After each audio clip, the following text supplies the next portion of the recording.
హైదరాబాద్ చెంచల్గూడలోని ఓ హోటల్లో ఇద్దరు నకిలీ యూనివర్సిటీల డాక్యుమెంట్లు విక్రయిస్తున్న నిందితులను పట్టుకున్నారు పోలీసులు. పేదలకు ఎలాంటి విద్యార్హతలు లేని వారికి నకిలీ ధృవీకరణ పత్రాలు అందిస్తున్నారు.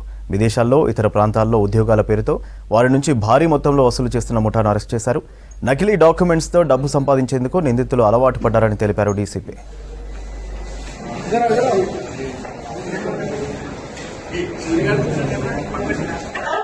Hyderabad city south east zone లో కొంచెం ఈ fake documents studies fake documents గురించి ఇన్ఫర్మేషన్ ఉంది.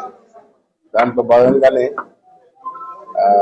ఇన్స్పెక్టర్ సైదాబాబు అండ్ ఈ స్టాఫ్, ఎస్హెచ్ఓ డబీర్పూర అండ్ ఈ స్టాఫ్ వాళ్ళు కలిసి దాని గురించి విచారణ చేస్తుంటే వాళ్ళకు నమ్మదగిన సమాచారం ప్రకారం ఇద్దరు వ్యక్తులు మోటార్ సైకిల్ మీద వస్తుంటే మన న్యూ బ్రిడ్జ్ దగ్గర చెంచల్గూడలో ఇంటర్సెప్ట్ చేస్తే వాళ్ళ దగ్గర అన్ని 91 ఫ్యాబ్రికేటెడ్ అండ్ ఫోర్జరీ డాక్యుమెంట్స్ దొరికినాయి.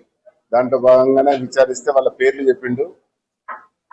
అబ్దుల్ ఖాదర్ అండ్ మొహమ్మద్ షకీల్ అని ఇద్దరు స్కూటీ మీద యాక్టివ్ మోటార్ సైకిల్ మీద పోతున్నారు. అవి సీజ్ చేసినారు. తర్వాత వాళ్ళ పంచనామాలతోటి అవి వాళ్ళని కస్టడీలో తీసుకున్నారు.